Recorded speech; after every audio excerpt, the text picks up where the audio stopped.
నా బిడ్డ ఎలాంటిదో నాకు తెలుసమ్మా. నువ్వు నేరం చేయలేదని నాకు వివరణ ఇవ్వడం ఏంటి తల్లి?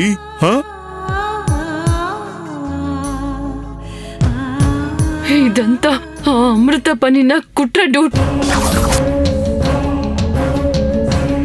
అభికి నన్ను దూరం చేయాలని ఆడిన నాటకం.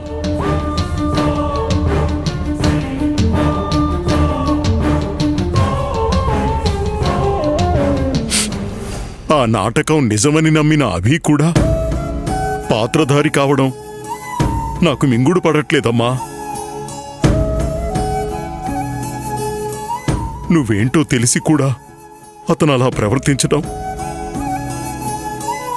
నాకు చాలా బాధగా ఉంది. అంతేకాదు డూడ్, నేను జైలు నుంచి వచ్చేలోపు అభికి సంతోషికి పెళ్లి చేయాలని కూడా ప్లాన్ చేస్తుంది. పెళ్లి చేస్తుందా? ఆ దుర్మార్గురాలికి నువ్వంటే భయం పట్టుకుందని అనుమానమమ్మా. నాకు అనుమానం కాదమ్మా, అదే నిజం. తప్పని నువ్వు ప్రశ్నిస్తావు, ఆహాన్ని ఎదిరిస్తావు. అందుకే తనకి చెప్పు కింద నలిగే, చెప్పు చేతల్లో మెలిగే కోడలు కావాలి.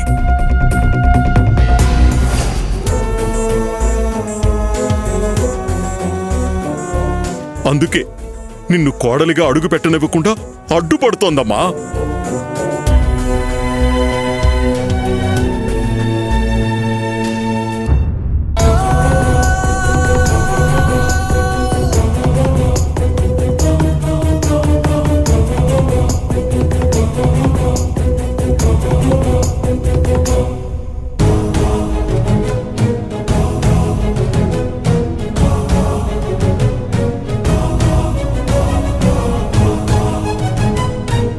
అమ్మా, ఒక్క నిమిషం అమ్మా.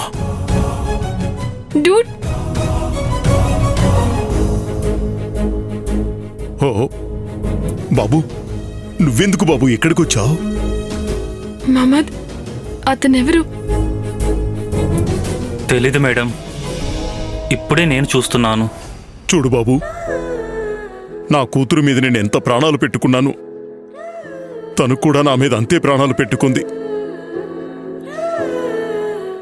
ఇప్పుడు తను నా కన్న కూతురు కాదని చెప్తే గుండె పగిలిపోతుంది బాబు. ఆ రోజు మిమ్మల్ని నేను కలిసినప్పుడు మీకు విషయం చెప్పడం మర్చిపోయాను. నేను లాయర్ని.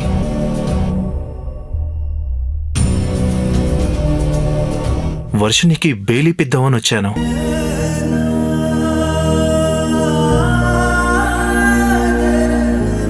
సునంద గారు శిక్ష పూర్తయి బయటికి రాబోతున్నారు. ఎన్నో ఆశలతో బయటకొచ్చిన ఆంటీకి తన చిన్న కూతురు హత్యా నేరం మీద జైల్లో ఉందని తెలిస్తే ఆవిడ మనసు తట్టుకోలేదు.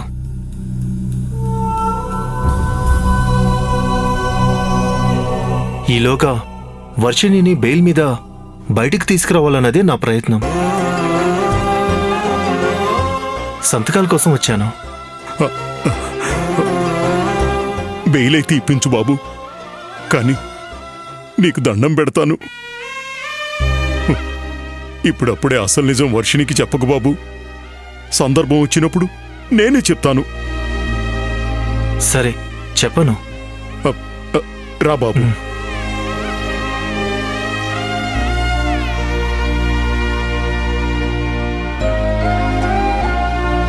అమ్మా వర్షిణి, ఇతను గౌతమ్, లాయర్, నా స్నేహితుడి కొడుకమ్మా. నీకు బెయిల్ ఇప్పిద్దామని నిన్ను కలవడానికి వచ్చారమ్మా. హలో. హలో.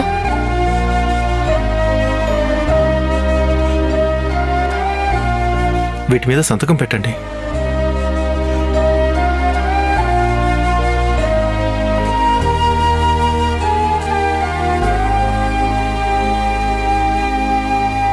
ఏంటమ్మా ఆలోచిస్తున్నావు? పెట్టు తల్లి.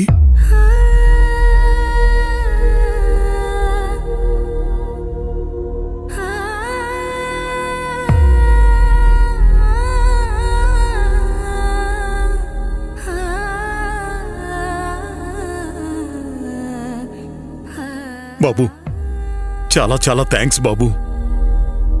త్వరగా బెయిలొచ్చేలా చూడు బాబు. తప్పకుండా అండి. సునంద జైలు నుంచి వచ్చేసరికి ఆ తల్లికి కూతురుని అప్పగించగలవా? నా చివరి కోరిక నెరవేరుస్తావు కదా? తప్పకుండా నాన్న, తప్పకుండా. వర్షిణి గారు, బాయ్.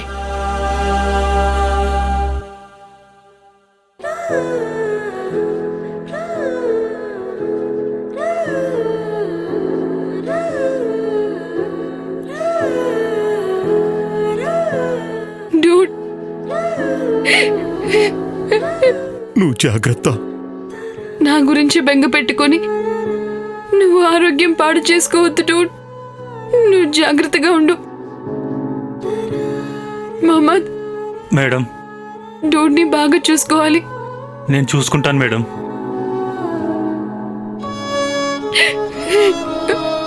డూడ్, సాబ్, రండి సాబ్. వస్తానమ్మా.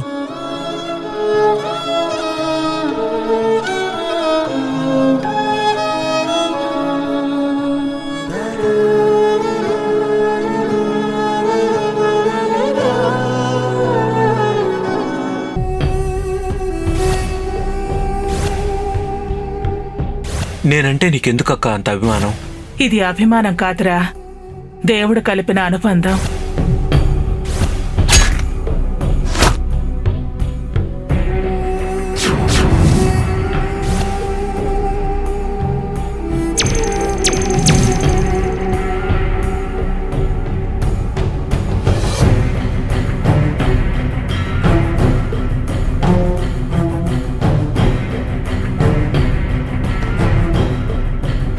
ఉన్న పళంగా కలవమన్నావు ఎందుకక్క? శ్రీనువాసులు అండర్ గ్రౌండ్ లో ఉన్నారు. మీరు వల వేస్తారో, జల్లెడే పడతారో, భూతద్దంలో చూస్తారో, ఇవన్నీ కాకుండా ఇంకేదైనా స్కెచ్ చేస్తారో నాకు తెలీదు. పొగబెడితే ఉక్కిరి బిక్కిరే ఆ 2 తేళ్లు బయటికి రావాలి. ప్రాణాలతో కావాలి.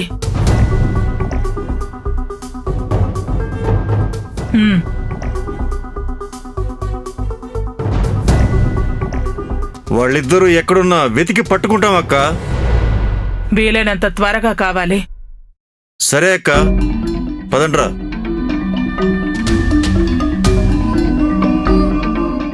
ఇంకేం ఆలోచిస్తున్నారు? అమృత మెడకు ఉచ్చు వేసే పురికోస పొర ఎలా దొరుకుతుందా అని ఆలోచిస్తున్నాను. ఆ కోవా కూతురు సర్వమంగళ అయితేనే కరెక్ట్గా ఉంటుందేమో. ఎందుకంటే తన కూతుర్ని అభికిచ్చి పెళ్లి చేసి పుట్టింటి మీద చక్రం తిప్పాలనుకుంటుంది.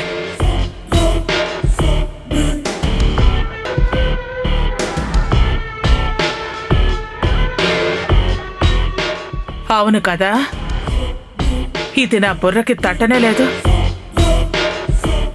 ముందు సొంత మనుషుల్లో వ్యతిరేకత మొదలైతే మెల్లగా బయట నుంచి మనం అమృతని దెబ్బ కొట్టచ్చు.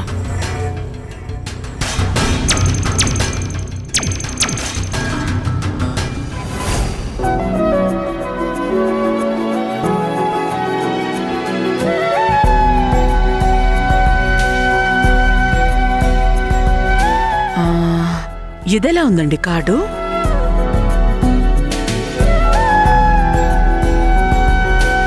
బాగుంది అమృత. కాకపోతే పెళ్ళంటే ఏమో గాని నిశ్చార్థానికి హడావుడు లేకుండా సింపుల్గా చేస్తేనే బెటర్ అని నా అభిప్రాయం. అభి మనసు తిమ్మిత పడకుండా ఇంత హంగామా దేనికి? యాండి, రోజులు గడుస్తున్న కొద్దీ వర్షని జ్ఞాపకాల్లోంచి మెల్లగా వాడే బయటపడతాడులేండి. చిన్న చిన్న ఆనందాల్ని కూడా మన స్థాయికి తగ్గట్టు గ్రాండ్గా చెయ్యాల్సిందే.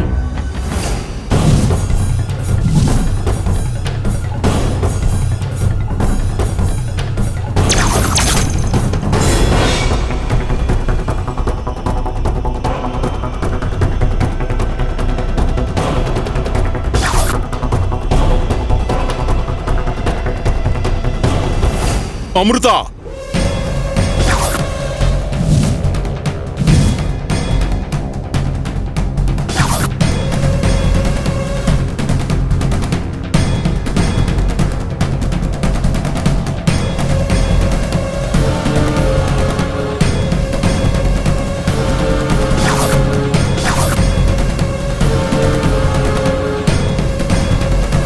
ఏం అమృత, నీకంటూ ఏ విలువల్లేవా? ఒక ఆడది ఎలా ఉండాలో కూడా నీకు తెలీదా?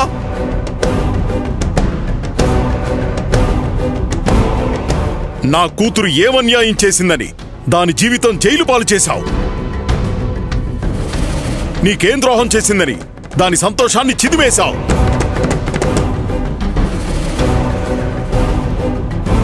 నా కూతురు కాదు, నీ కొడుకే తన వెంటపడి ప్రేమించాడు. ఆ ప్రేమని చంపడానికి నువ్వెలాగూ చాలా తంటాలు పడుతున్నావు. కానీ నీ అహాన్ని ప్రశ్నించిందని, నీ పొగరికి ఎదురు తిరిగిందని, నిలువునా నా బిడ్డ ప్రాణాలు తీయాలని ఆలోచించావే, నీకు మనసెలా వచ్చింది?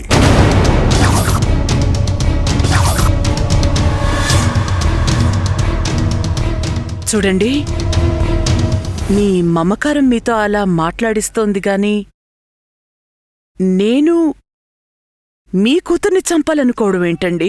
ఆపో! నీ నాటకాలు నీ కుటుంబం నమ్ముతుందేమో కాని నేను కాదు. జింకతోలు కప్పుకున్న మృగానివి నువ్వు. నీ మంచితనం ముసుగుమాటున ఇంకా ఎంతమంది జీవితాలు నాశనం చేస్తావు? అంకుల్,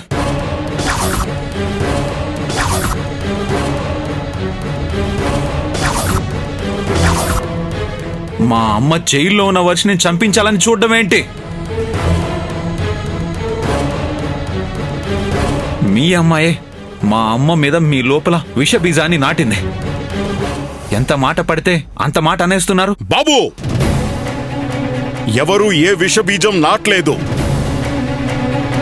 ఈ గంజాయి మొక్కని, తులసి మొక్కని నువ్వు భ్రమపడుతున్నావయ్యా.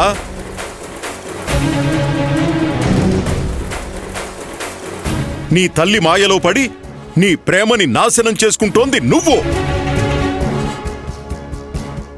వర్షిని బెయిలు మీద బయటకొస్తే ఎక్కడ ఈవిడి గారి బండారం బయటపడుతుందోనని భయపడి జైల్లోనే వర్షిని చంపించేసి నిజాన్ని సమాధి చేయాలని చూసిందిమే. చాలు!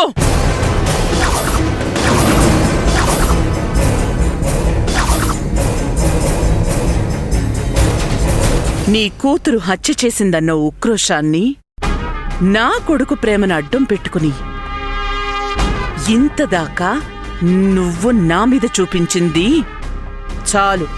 ఏమిటి? ఉక్రోషమా? హ! నువ్వు బుకాయించినంత మాత్రాన, నీ నోరేసుకుని నా మీద అరిచినంత మాత్రాన నిజం అబద్ధం అయిపోదా అమృత? ఏయ్! ముమ్మాటికి హరనాథ్ని హత్య చేయించింది నువ్వే. నా కూతురు మీద హత్యాయత్నం చేయించింది కూడా నువ్వే. ఛ ఛ ఛ ఛ. నీ కూతురి మీద అనవసరంగా నేరం మోపే అవసరం, దిగజారి చంపాల్సిన దరిద్రం నాకు పట్టలేదు.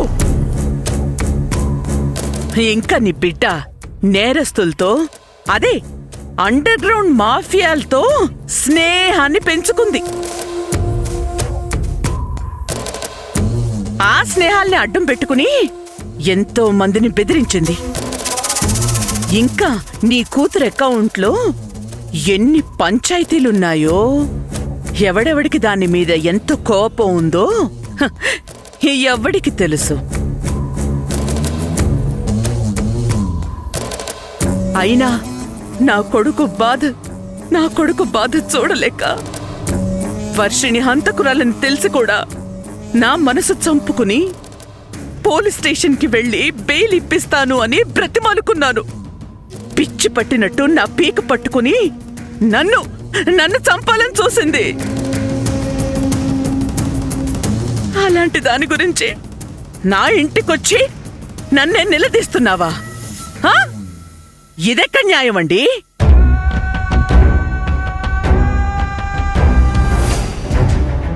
అక్క, పాదరసమైన పట్టుకుంటే చేతికి చిక్కుతుందేమో కానీ ఈ నక్క జిత్తులది మాత్రం చేసిన నేరాలకు అస్సలు దొరికి చావదు. ఏమీ తెలియని అమాయకుర్రాల్లాగా ఎలా నాటకమాడుతుందో చూసావా? అత్తయ్య గారు దొరికినా దొరకకపోయినా అభిని ప్రేమించిన పాపానికి వర్షిణి జీవితం అయితే బలైంది కదా నాగవేణి. ఇప్పుడైతే నీ డబ్బో నీ పరపతో నువ్వు ఆడే ఆటల్ని గెలిపిస్తూ ఉండొచ్చు, కానీ నీ పాపం పండి నువ్వు నాశనమయ్యే రోజు తప్పకుండా వస్తుంది. చాలా అంకుల్, ఇంకా ఆపండి. మీ అమ్మాయి చేసిన పాపానికి మా అమ్మకెందుకు శాపాలు పెడతారు? హరినాథ్ అంకుల్ని చంపింది మీ అమ్మాయే. దానికి నేనే ప్రత్యక్ష సాక్షిని. కూతురు మీద ప్రేమ ఉండడంలో తప్పు లేదు, కానీ నేరం చేసిందని తెలిసి కూడా వెనకేసుకొచ్చే మమకారం ఉండకూడదు. ఒక హంతకురాలి తండ్రి అయ్యుండి మీరు సిగ్గుపడకుండా వచ్చి మా అమ్మ నిందిస్తున్నారా? ఇంకొక మాట, మా అమ్మ గురించి మాట్లాడితే మీరు పెద్దవారని కూడా చూడను.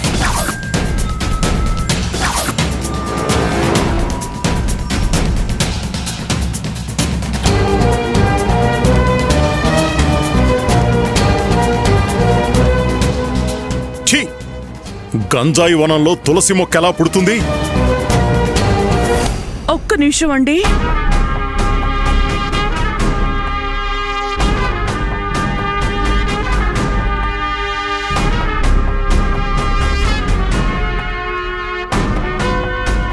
నువ్వు ఏం చేసినా నా బిడ్డ ఈ తల్లి మాట చెవతాటడు.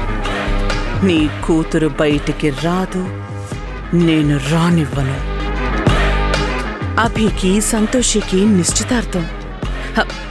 మీరు తప్పకుండా వచ్చి పెద్ద మనసుతో కాబోయే జంటని దీవించాలి. ఇదిగోండి, తీసుకోండి.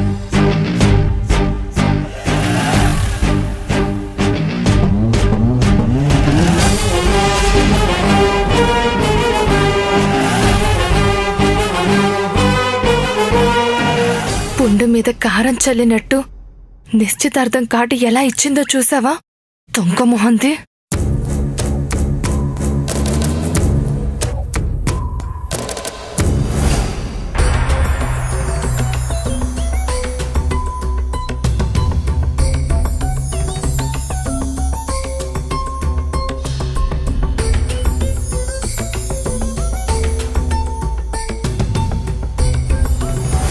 అలాగే, తప్పకుండా వస్తాను. 2 గంటల ముందే ఉంటావులేండి. అలాగేనండి. సోది చెప్తానమ్మా, సోది. మొహంలో లక్ష్మీ కళ ఉట్టి పడుతోంది, కాని చేతిలో అణాకాణి ఆడదాయే. దరిద్రం ఎంట పడతాంది. అవునా కూనా? మహారాణి యోగం ఊరిస్తున్నా చేతికి అందదాయే. ఆస్తి అనుభవించే యోగం దరి చేరదాయే. ఆశ పరుగులు పెట్టిస్తుంటే నిరాశ వెనక్కి లాగుతుందాయే. నువ్వు డబ్బు కోసం ఏదో సోది చెప్తున్నావులే. ఆ మాట అంటే సత్యమ్మ తల్లి నీ నాలికి కోతాది. పైకం కోసం అబద్ధాలు ఆడను నేను. సత్యమ్మ తల్లి మాట నా నోట పలుకుతాదంతే. కన్నవైపు నుంచి నీ కూతురికి కళ్యాణం జరగాలని కలలు కన్నావు కదా? ఉంది. ₹1 కాసు కూడా నాకు ఇవ్వక్కర్లేదు. కూకో, నీకు జరగబోయేదంతా చెప్తా. ఇదిగో, నేను మళ్ళీ ఫోన్ చేస్తా, నువ్వు పెట్టే.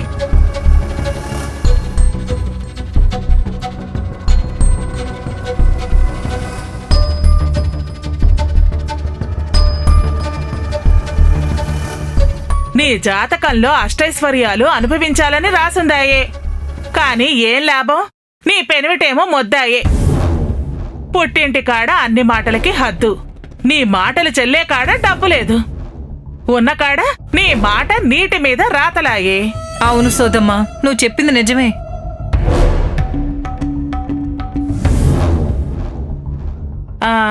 నీ కల నెరవేర్చేది నీ కూతురేనే తల్లి. సత్యమ్మ తల్లి సాక్షిగా చెప్తాండాను. నీ పుట్టిల్లే నీ కూతురి మెట్టినిల్లు కావాలే. కావాలనే నాకు ఉంది, కాని అదెలా సాధ్యం?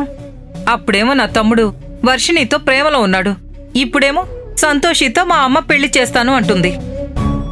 అయినా మా అమ్మ స్థాయిని చూస్తుంది. నా కూతుర్ని పూచిక పుల్లలా తీసి పడేస్తుంది.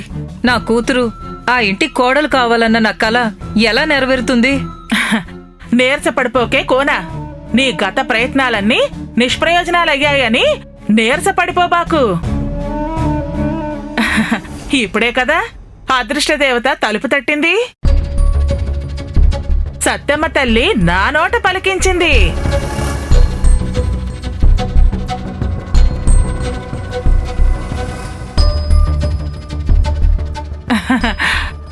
హనుమంతుడిలాగా నీ శక్తి నీకు తెలీదే తల్లి. నువ్వు తలుచుకుంటే ఏవైనా చేయగలవు.